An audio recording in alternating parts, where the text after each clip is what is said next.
Greetings from Mobility Outlook and welcome to Mobility Conversation. Our guest for today is Mr. Arnd Franz, Chairman of the Management Board, Mahle GmbH.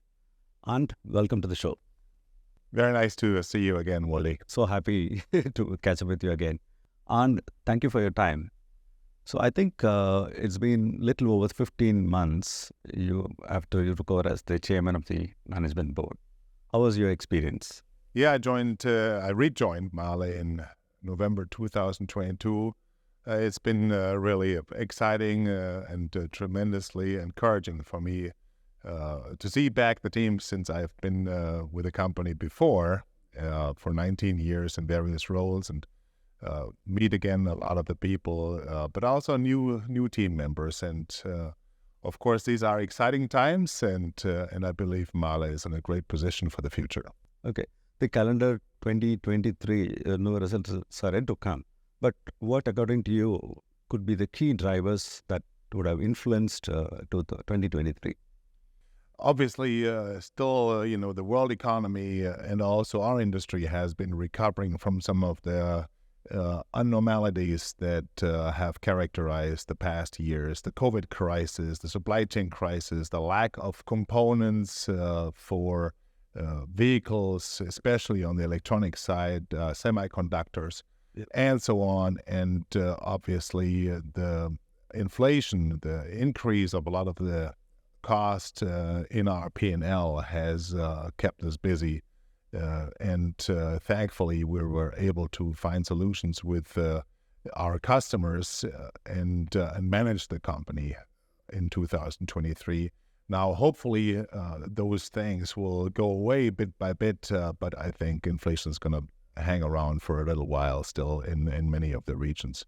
Now, looking into 2024, I think, and further, of course, the powertrain discussion, defossilization, electrification, digitalization will keep more and more our eyes on the market now. Yeah, I agree with you. See, the automotive industry is in a series of transition, transforming from the fuel side, from the engine side, etc., etc. And some of the OEMs have even expressed their concern that we don't really have a right direction to take because the ICE H2 is there, EV is there, and there are some issues also. What is your reading on this scenario?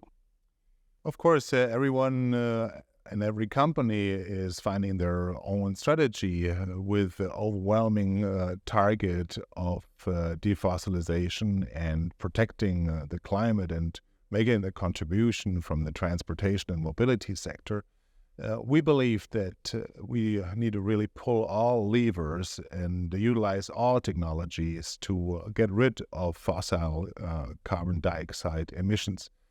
And therefore, I think it's very clear that everyone has to find the right mix and the right strategy that connects to the shareholders and other stakeholders, that also connects to the DNA of each one of those brands, especially when it comes to the vehicle manufacturers. We serve every vehicle manufacturer, every engine manufacturer worldwide. So we want to continue to serve those customers, and therefore we believe that our way forward is a mix between electrification, which will be the dominating trend, but also our strong position on thermal management. But we also tell our customers that we will be around and we will serve them with great products on the internal combustion engine side as long as there is demand. Yeah, I think you have a strategy, focusing on electrification, thermal, and ICE. So that's a new initiative, right? It started sometime in the last 2 years. So how is it progressing? Yeah, we call it Mahle 2030 Plus, and it's exactly addressing those three areas: electrification, thermal management, and components for sustainable internal combustion engines. So it developed over the past years, and we started communicating that now across all our employee base with our customers, and we get a lot of great feedback. And it really follows our vision that we shape future mobility, and this is our claim, and this is what we expect from our engineers and all our employees, and that's also what we will and want to deliver to our customers. And we also believe that efficiency is a key word in this whole aspect. So we put in our mission statement, we put efficiency in motion because we believe transforming the chemical and the electrical energy that sits in the tank and the battery into motion requires great products and efficient products. And we also want to apply that efficiency to everything that we do inside our company, our processes, how we develop, how we make products, and how we deliver them to our customers. Yeah, of the three elements, electrification, thermal, and ice. So thermal actually bridges both.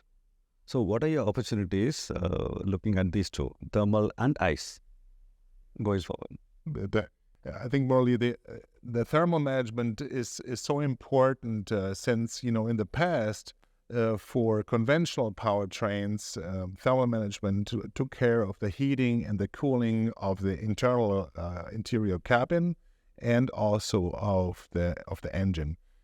In the future, there will be more things that will benefit from efficient thermal management, which, of course, is the electrical motor, of course, is the cabin, but also you've got all the power electronics, and you've got probably the most important and valuable thing, as it represents 25% of the vehicle, which is the traction battery.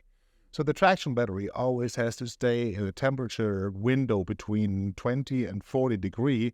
And so the thermal management is so important to really maintain the performance of the battery in times of charging, but also during driving, but also make sure that the battery life will match the vehicle life. And you can only do this if you keep the battery in that stable temperature window.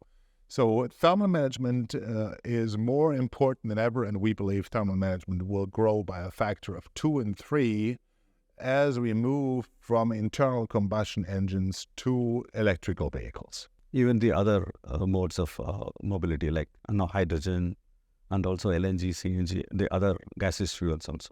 Absolutely. Everything requires thermal management. And probably the most extreme example of thermal requirements is the fuel cell setup, where you have the lack of a strong heat dissipation through the exhaust, and therefore you need to dissipate heat much more through heat exchangers. And that's why if you look at a fuel cell vehicle, you will find that there is a lot more heat exchangers than on a regular vehicle. Very interesting things. And as those alternatives for sustainable transportation and mobility become more visible on roads and in the showrooms, it's so clear that this decade is so exciting for engineers. I tell our engineers always, this is probably the most exciting decade in a long time, so they're all excited about their jobs. Absolutely. You touched upon certain challenges, but no, this decade has been, as you said, one of the best how can I say, the learning that it has given. Now, starting with the chip crisis, or even more the Suez Canal issue that disturbed the supply chain, to chip crisis, the geopolitical situation, the Red Sea. It's like there is one after the other. What are the learnings for you that will help you prepare Mahle to face the future? Yeah, it certainly has been very challenging on the stability of the whole system and the resilience of organizations and the resilience of people. And I can only hope that we steer in some calmer waters from a logistical, from a supply chain standpoint, and certainly from a political standpoint. But I believe what we have learned from all this is that we need to be more careful and create more alternatives regarding how we secure our supply chain, how we work with our suppliers, and how do we make sure we can stabilize and provide for a reliable production to continuously serve the demands of our customers. Because it's challenging enough since the markets have become more volatile in terms of what vehicles are in demand, what technologies are in demand, and a few other factors. So managing production schedules to this fluctuating and volatile demand is challenging enough, even without the disruptions in the upstream supply chain. Yeah, it's something like this. It's on your sourcing side, it's like an alternate current where you have a lot of peaks and valleys. On your to cater to your customer, it's like a DC. It shouldn't be one line. So it's tough. I understand. Mahle also mentioned some time ago that the company will cater to the requirements of the conventional engines as long as they want it across the globe, right? So this, according to me, is a bit of a confusing statement. Correct me if I'm wrong, because each country has its own CO2 objectives. Within Europe, you have different. In this scenario, how do you plan the strategy for Mahle to address different markets? It's clear the outlook for the different world regions is quite different. Europe has made its decisions on the regulation for light vehicles, and now over the last days also has come to conclusion on heavy-duty vehicles. For light vehicles, by 2035, the tailpipe emissions have to go to zero. This means the combustion engine, unless there will be further revisions, unless there will be a way that renewable fuels can be reflected in a separate vehicle category, the combustion engine production will come to an end. But other world regions have a different view and a different perspective. So in North America, for example, combustion engines will still, in 2035, represent 40% of the market. Same in China, where we even have a surge of hybrid vehicles that in the future in China will also be powered by renewable fuels. And in India, where, vehicle production has broken record after record, and we are looking forward to further growth, we believe that the battery electrical vehicles maybe will reach 15% of the total market, whereas hybrid and pure combustion engine powered vehicles will represent maybe 85%. So if we go to 7 million, just let's pick a number. If we go to 7 or 7.5 million vehicle production in India in the next 10 years, then we will see about 1 million battery electrical vehicles, which is a great number and a great contribution to climate protection. But that also means that India has taken the right steps to take a leading position in the Global Biofuel Alliance, and therefore finding CO2 neutral ways of operating combustion engine powered vehicles in the future. I think this is really a landmark. This is a landmark and a wonderful, great signal to the whole world community that a large country with big mobility outlook like India has made that commitment. And so from our side, from Mahle's side, we will strongly support this, what happens here in India, and also bring all the expertise that we have collected in Brazil, another member of the Global Biofuel Alliance. We will bring this to India. Brazil already has decarbonized 50% of their light vehicle transportation sector with ethanol, and I believe that's why it's very clear that India can make quickly steps in the right direction, and maybe really even have a speed in decarbonization that we don't see in other regions which are, playing the electrical card only. Right. And can you talk a little bit about the new ventures, Mahle New Ventures GmbH? That's a startup ecosystem, and what is the role of India? Yeah, I know we've started a few years ago with some trials, and we said we need to give some room to ideas and engineers and entrepreneurs that develop things that are outside of our regular world, and that's how Mahle New Ventures came up. And so at the moment we have a number of startups that are continuing and that have a very promising future. So one of them is Mahle Charge Big, which deals with distributed charging, AC charging for large parking lots, for garages, for train stations, for airports, but also for employee parking, and also multifamily homes, things like that. Great thing. Also, we are working on photovoltaic thermal panels, so that collect energy from sunshine through photovoltaic panels in combination with a cooling plate. So the 20% electrical efficiency that is being collected from annual insolation of, let's say, 2,500 kilowatt hours per square meter is added to the thermal collection of energy. And so we get to nearly 2,000 kilowatt hours per square meter out of the 2,500 that can be utilized with thermal or with electrical consumers. So those are two examples. We believe that this is a great model, and of course, not every startup will go all the way through to become a successful company, but some do. And that could be a very interesting model also for India, since we have so many young, enthusiastic people with big technical know-how. So why not? Your products, any product for that matter that gets into a vehicle is now impregnated with a lot of electronics and software. So companies, like Mahle, I don't want to mention, large tier 1 companies are looking at developing their own middleware because of cybersecurity issues, etc. What is your reading on this? Would you also get into, developing your own middleware and take initiatives on cybersecurity? Yeah, we're working, of course, on a few areas in software.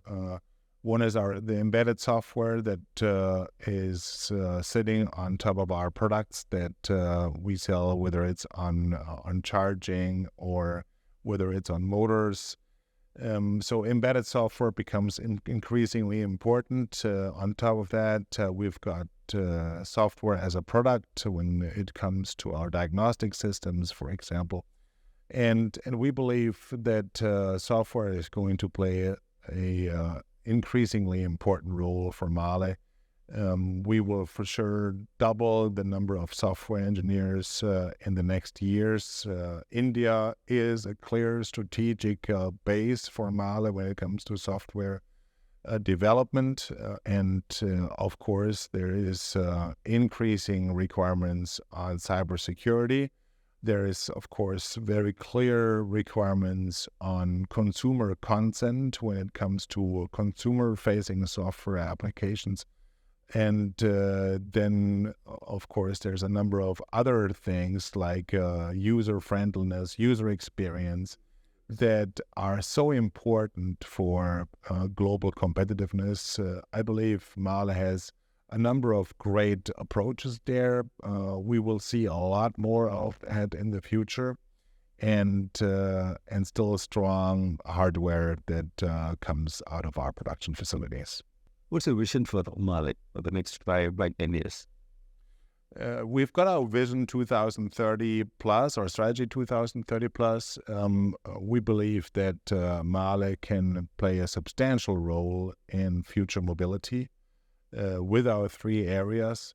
And for sure, we will see some growth. I believe India is one of the markets where Mahle will see a big growth. The vehicle production will grow. The population is now the largest in the world, 10, 15 million more than in China. The vehicle density is, around 5% of what we have in Germany, if you refer to the population. So there is a huge upside potential. And also there's an upside potential in how many parts and how much value Mahle sells into each vehicle produced here in India. So in Germany, our vehicle content, which is the ratio of sales per vehicle produced, is 10 times higher than in India. So I believe India can play a much bigger role in Mahle's global portfolio in the future. Great. And it was wonderful talking to you. Thank you for talking to Thank Mobility you, Outlook. Murali. It's been a pleasure. Thank you.